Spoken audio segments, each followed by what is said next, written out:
it's Rico here from Pet Zoo, and we're joined with Tiana to talk about 5 things you need to know about owning a Cavoodle puppy. Hi everyone, my name is Tiana Karamihas and I'm a Cavoodle breeder and coach, focusing on helping families raise their Cavoodle puppies to complement their lifestyle and not complicate it. As we know, Cavoodles can be prone to behaviour issues such as separation anxiety and social anxiety. So I focus on helping families navigate this and laying down the correct boundaries from the beginning to prevent these behavioural issues from forming. All the products will be listed in the description down below. And if you'd like to continue following Tiana on her CAVOODLE coach accounts, we'll also have that linked below. Okay guys, let's jump into it. So the first topic we're going to be discussing is grooming. Now Cavoodles have these long, beautiful coats, but that means the grooming maintenance is quite high. Now for the duration of your Cavoodle's life, they are going to need to be groomed at the groomer every 6 to 8 weeks. And in between this, you need to make sure you are on top of brushing their coats and also washing them. When it comes to brushing our Cavoodle's coats, the best tool to use is actually a comb. What you want to look for is a fine-tooth comb, one that you can brush through this coat. Now, the amazing thing about the combs is it really helps to find the beginning stages of a knot. And if you find a knot, it's really important that you cut it out. If you were to use a slicker brush, for example, slicker brushes actually brush over knots and it doesn't actually help you find them. So opt for a comb and brush it through your dog's coat, making sure you cover all over their body, under their armpits, on their legs, on their belly, and make sure there are no knots in it. Now, when you are combing them, some coat conditioning spray can really help hydrate the coat and help that comb glide through. Now, when you are looking for a coat conditioning spray, some of them also double as odor control, which is amazing. This one here is from Fido's. It's a coat conditioning and cologne spray. So any coat conditioning spray that is hydrating is perfect. If you have a puppy, you can pick a puppy specific one. So when you go to groom your dog and you go to brush your dog, spray their coat first with this, and then follow them with the comb. Now, when it comes to washing our Cavoodles, we do want to get them in the habit of being washed quite frequently. So when they go to the groomers, it's not a terrifying experience. When you have a puppy, it's really important that you do use a gentle puppy shampoo and conditioner and not an adult dog shampoo or conditioner. When you go looking for some shampoo and conditioner, the puppy specific brand will have it written on the front, and it will also include the words gentle formula for puppies and kittens in the case of this brand here. Now, when it comes to keeping our dogs smelling really nice, conditioner and hydrating the coat is actually what stops them from having that dog smell. So if you're worried and you're wondering why your puppy seems to smell between washes, it may mean you're not using enough conditioner or coat conditioning spray. When you add conditioner or coat conditioning spray to a dog's coat, it actually plugs their hair follicles, which means it stops that hair from smelling. So make sure you are using plenty of conditioner, plenty of coat conditioning spray, and when you are using the conditioner, make sure you do wash that out fully in that bath time. Now let's move on and talk about training. For puppies, they are in something called a critical socialization period from about 3 weeks until 12 weeks of age. And this is the prime time to train them because they have a very low fear towards novelty items or experiences. So we want to make sure we are making use of this incredible time period. So when you bring your puppy home at around that 8-week mark, you want to spend the next month really focusing on training them as much as possible, because in these 4 weeks, you will get the best results out of any other time in your dog's life. Now, when it comes to training our puppies, short sessions are best. Make them short, sharp, quick, finish on a high when they are actually doing the exercise. Don't drag it on and let them have lots of rest in between these sessions. And these sessions can be repeated multiple times a day as long as your puppy is getting plenty of sleep. Now, when training your puppy, it's important to keep in mind the value of the treat with how difficult the exercise is. So for example, if you are teaching your puppy an exercise like sit is very simple for them to learn. Therefore, you can go with a very low value treat, even their own biscuits, their dog kibble. But if you're trying to teach your dog something like stay or loose lead walking, something that requires a lot of patience and a lot of listening and is more difficult for them to understand, you want to use a higher value treat. Now you can go into your fridge, you can find some boiled chicken and you can use this, or you can go and find some really yummy treats from the pet shop. The great thing about Ziwi Peak is it air dries proteins, which keeps all its nutrients and also makes for easy storage. So if you are heading out of the house and you want to practice some training, you can put these in your treat pouch, you can put it in your pocket, and it tastes really good. It's really healthy for your puppy, and there are so many different treats on the market, so go have a look for puppy specific ones and get yourself a variety so you can match the value of the treat with the difficulty of the training. Now, when you first start putting a harness on a puppy, it's very common for them to try and eat it. So here's a little handy hack to get it over their head without it being scary for them and without them getting their teeth around the harness. So when you go to put the harness on the puppy for the first time, grab a handful of treats. I'm using those Ziwi Peaks, they're great little square treats, really easy to feed to our puppy. With the harness, find the area of the harness that goes over your dog's head.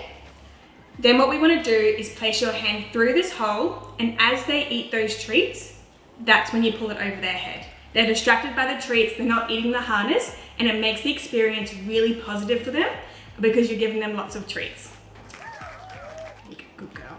Finally, when it comes to training our puppy to loose lead walk, a really good idea is to spend time each day with the harness on the puppy so they get used to the feeling being on their body, and also to practice leave-its with the lead and the harness. When you start loose lead walking, the lead dangles in front of their face, and it's really tempting for a puppy to chew it and grab onto it, which means they're not focusing on you, which means they won't be loose lead walking.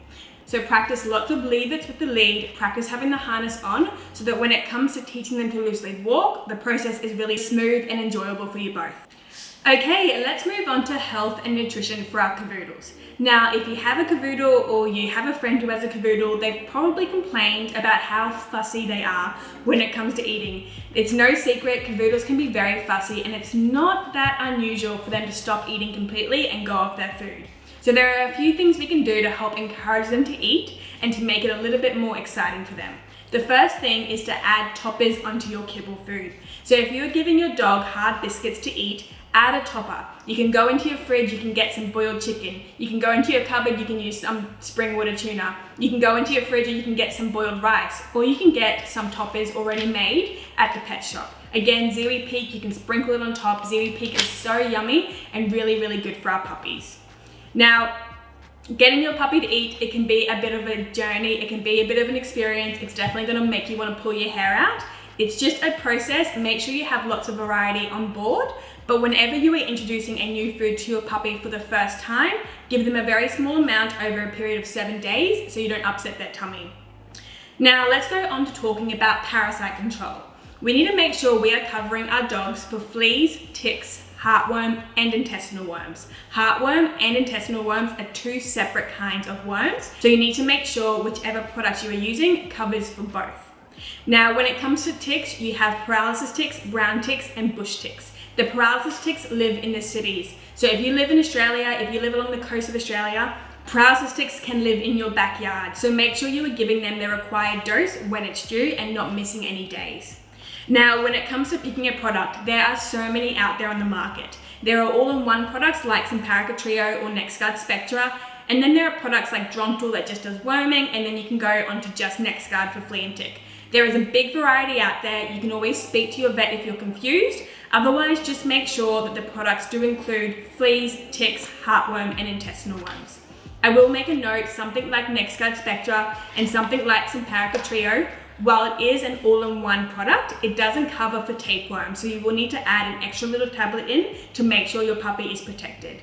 Puppies can get tapeworm from eating lizards, and this isn't uncommon for puppies to do. The little animals that wiggle on the ground, so it's really fun for a puppy to go and grab, so make sure you also have tapeworm control for your puppy. The final thing I want to talk about when it comes to health and nutrition is dental hygiene. Now, just like ourselves, we brush our teeth every single day. When you have a toddler, you brush their teeth every day. It's therefore really important that you are also taking very good care of your own dog's teeth. If not, they will have to go to the vet for scale and polishes, and these cost upwards of $700 a year. So it's a really expensive mistake you can make if you don't do your own dental hygiene practice at home.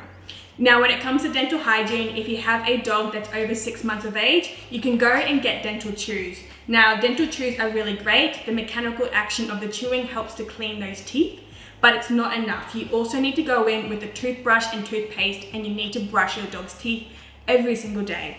When you are giving your dog toothpaste, make sure it is pet friendly. So don't use your toothpaste from Woolworths or the supermarket. That is not safe for our dogs. Go to the pet shop and get yourself a dog friendly toothpaste. Start this practice from when your puppy is young. That first day you bring them home is when dental hygiene starts. While puppies will lose their baby teeth, it's not essential to keep them clean, but it is essential that we are getting them used to having something in their mouth. So go in with your finger, rub over their gums on their teeth every single day, and then once they are used to this and happy with this, graduate to a toothbrush and do the brushing action every single day. The next category we are going to be talking about is behavior, which then leads directly into enrichment. Now, when we talk about behavior for Cavoodles, like I mentioned in the beginning of this video, something like separation anxiety and social anxiety is really common for this breed. So we need to make sure we are putting down the right practices from day one to help prevent this from happening. Now, when we talk about separation anxiety for our Cavoodles, what this means is when you leave the house, some dogs can get really anxious and stressed over being alone, and this can result to all these destructive behaviors like crying, barking, chewing your furniture, digging outside. It's a really traumatic experience for both you and your pet. So when you bring a Cavoodle home, it's really important you are aware of these issues and you put the right practices in place to prevent it from happening. Now, when you get a new Cavoodle and you bring them home on the first day, the biggest mistake I can see happening is a family will spend all of their time with the puppy. Now, obviously this is great because we want to show our puppy lots of love and support so they feel comfortable in this new home, but it doesn't help for when you go back to work on Monday. So that first day with your puppy, it's really important that you try and mimic your normal routine with your dog so that they don't get any separation anxiety issues on the Monday when you do leave the house.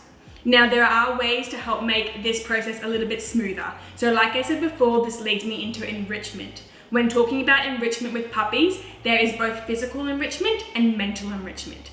Physical enrichment is all about making our dogs run, play, go on play dates, go for walks. But mental enrichment is all about making our dog think. If you think of it this way, if you had a class full of grade 1 students and you place them on the playground, they can play on this playground for hours without tiring. But if you place that same class into a classroom and teach them maths for 20 minutes, they're all going to be very, very tired and exhausted. This applies with puppies as well. You can run with them in the backyard for hours and they will still outrun you and have all of this pent up energy. But if you sit down and you make them use their brain, they're going to get very, very tired much more quickly. And when you go to leave your puppy at home while you go to work or while you go upstairs to have a shower, making sure that they have mental enrichment is what's going to make this process a lot more smooth for both you and the puppy. So when we talk about mental enrichment, there's different kinds of mental enrichment. We can do training. Training is fantastic. It makes your dog think. It makes them put things together. It makes them use their mind. You can also use different enrichment toys. Now, a really great enrichment toy is something called a licking mat. Now, the reason why I love licking mats so much is because the repetitive licking of a puppy on a substance like peanut butter, it releases calming endorphins, which really helps when you leave your puppy alone. It makes them sleepy, it brings down those anxiety levels, so it's a fantastic way to practice separation anxiety prevention training with your puppy. Now, when you are using peanut butter for the first time, use a small amount, make sure your puppy reacts okay, doesn't have diarrhea, doesn't have an upset tummy. But it's also important that you use a dog-friendly peanut butter. This means you have to make sure it's all natural and that there's no added sugars or xylitol in the peanut butter. Xylitol is toxic to dogs. So a plain natural peanut butter works fine. Pet shops have dog-friendly ones, which are really great. Now, when you use peanut butter on a licking mat, all you have to do is smear some over the top. You can also use so many other amazing foods to spread onto a licking mat. You can use the wet food version of your dog's biscuits. That's really great. You can go into the fridge and you can get, like I said, I love boiled chicken. You can squish that into the licking mat as well. You can go into your cupboard. You can use a little bit of honey, just a small amount. It is very sweet, not the best for our dogs, but it is yummy. So a small amount of honey. You can also go and get treats and you can sprinkle that on top. And if you want to make it last even longer with your puppy, once you create that licking mat, put it in the freezer, let it freeze over, then put it outside. Your puppy will lick over the ice, which tastes amazing. The ice numbs their gums for those teething puppies and also obviously makes the licking mat last longer. This is also a really great tool to use when you are brushing your dog. Make sure you use something yummy, something to distract them from the comb.